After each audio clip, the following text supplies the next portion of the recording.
Nós, enquanto pessoas negras, enquanto pessoas pretas, a alegria para a gente foi sempre um motivo de ressignificação. E a cultura, para nós, é um dos principais motivadores e elementos do nosso sistema imune. A gente só se mantém vivo, só se manteve vivo até hoje, graças às manifestações da nossa cultura. Então é muito importante o dia de hoje, é muito importante esse evento, porque dá um quentinho no nosso coração, né? E aí nos coloca fortes e um pouco mais alegres para começar a semana aí com esse final de semana que a gente teve não tão agradável. Então, muito obrigada, Gláucia, pelo convite, pelo espaço. E obrigada a todo mundo também que está aqui presente. Bom, o coletivo Abaiomi é um coletivo negro que nasceu há praticamente 12 anos. Ele surgiu ali dentro da faculdade, né, com algumas pessoas que estavam ali no ensino superior.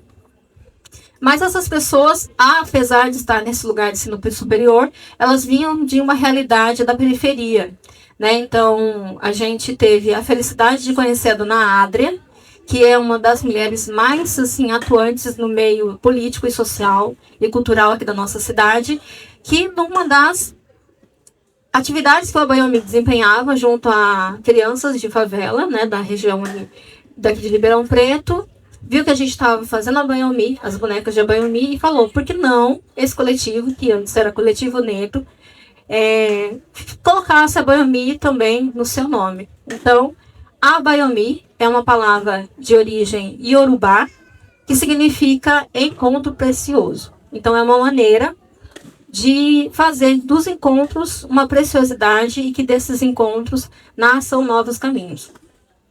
Tem uma história que fala que as bonecas de Abaiomi foram feitas durante a travessia das pessoas escravizadas aqui para o Brasil, né? E que durante essa travessia as mães rasgavam as suas vestes, os seus tecidos e confeccionavam essas bonecas para entregar para os seus filhos e isso ser um tipo de um elo, de uma conexão entre as mães e essas crianças. Mas o que acontece? Quando a gente analisa os conceitos históricos, a gente, infelizmente, se depara com algumas realidades. A primeira delas é que as pessoas, quando vieram escravizadas aqui para o Brasil, elas vinham nos navios negreiros, né, chamados de tumbeiros. E esses navios, as pessoas vinham deitadas. Então, não tinha muita possibilidade de, né, rasgar o tecido, enfim.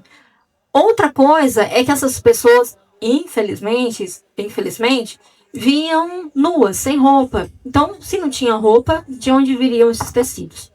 E a segunda e a terceira, né, o terceiro fato histórico é que não vinham crianças, porque as crianças, né, têm em sua constituição uma fragilidade a mais. Então, durante a travessia, que já era difícil, os adultos faleciam ali, se viessem crianças juntas, não chegava. Então, quando a gente avalia o processo histórico, a gente começa a ver que tem umas lacunas durante essa história da Abaiomi.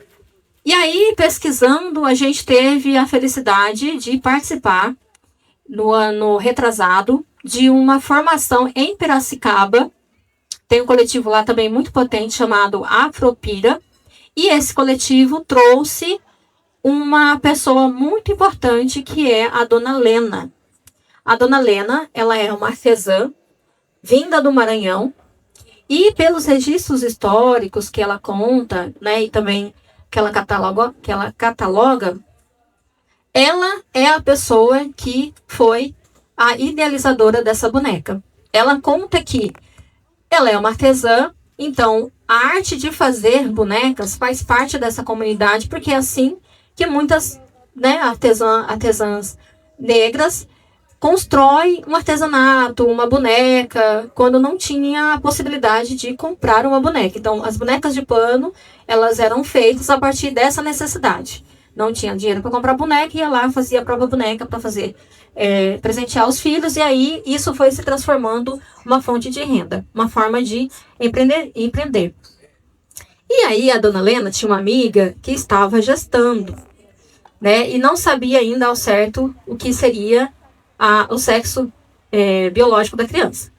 E aí ela falou que que ela fez essa boneca para dar de presente pro filho dessa amiga que iria nascer. E aí ela pensou, bom, se for uma menina, vai se chamar Abayomi, porque geralmente dentro do nome, o Abayomi ele é mais direcionado para meninas, né?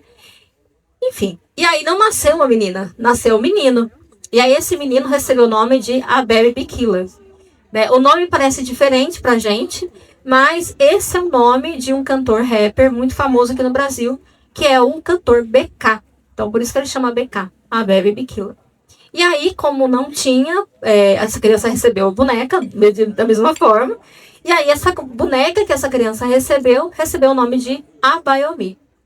Então, a gente achou muito importante, a partir desse momento, a partir dessa história, a partir desse contato que a gente teve com o coletivo Afropira e com a própria Dona Lena, de assumir o compromisso de que em todas as nossas atividades e oficinas com a Abayomi, a gente iria contar a história verdadeira. Então, se alguém perguntar para vocês, a partir de hoje, olha, é verdade que a Abayomi era feita a partir de retalhos de mulheres negras, assim, navios negreiros que vinham para cá, você fala, olha, isso não é verdade por conta desses fatores históricos. E além disso também, tudo que tem a respeito da nossa cultura negra sempre sai desse lugar de dor, né? E aí também é uma maneira da gente ressignificar as histórias e falar, não, a Abayomi é uma construção de uma artesã brasileira, uma artesã negra, que utilizou como forma de empreendedorismo criar bonecas de pano para presentear familiares e amigos e, a partir disso, também criar uma fonte de renda. E a Abayomi, ela tem esse significado do nome, que significa encontro precioso. Então, você produz uma Abayomi com um significado e você entrega esse presente para alguma pessoa especial como um símbolo de elo e de pertencimento. Então, é essa história que é a história mais verdadeira que a gente já escutou até hoje. E tem fundamentos tanto históricos, como eu trouxe aqui para vocês, como também fundamentos de uma pessoa nesse lugar de fala, né? Então, a Dona Lena, a gente valida aquilo que ela disse como sendo de verdade, porque ela também traz esses fatores. E aí, nosso coletivo Abayomi, a gente sempre fala sobre esse lugar de pertencimento, de validação de conexões e elos, e a gente está convidando vocês para participar da nossa oficina de Abayomi aqui. Então não precisa correr, não precisa fazer fila. É só vir aqui nesse lugar. Eu vou tentar chegar com o microfone lá sem dar microfonia, tá? Então essa oficina é gratuita, pode vir crianças, idosos, pessoas comuns, porque ela é uma oficina que a gente fala que é intergeracional. Né? É quando a gente conecta gerações diferentes, crianças, adultos, jovens, homens, mulheres, pessoas LGBTQIAPN+, então tá todo mundo convidado, tá?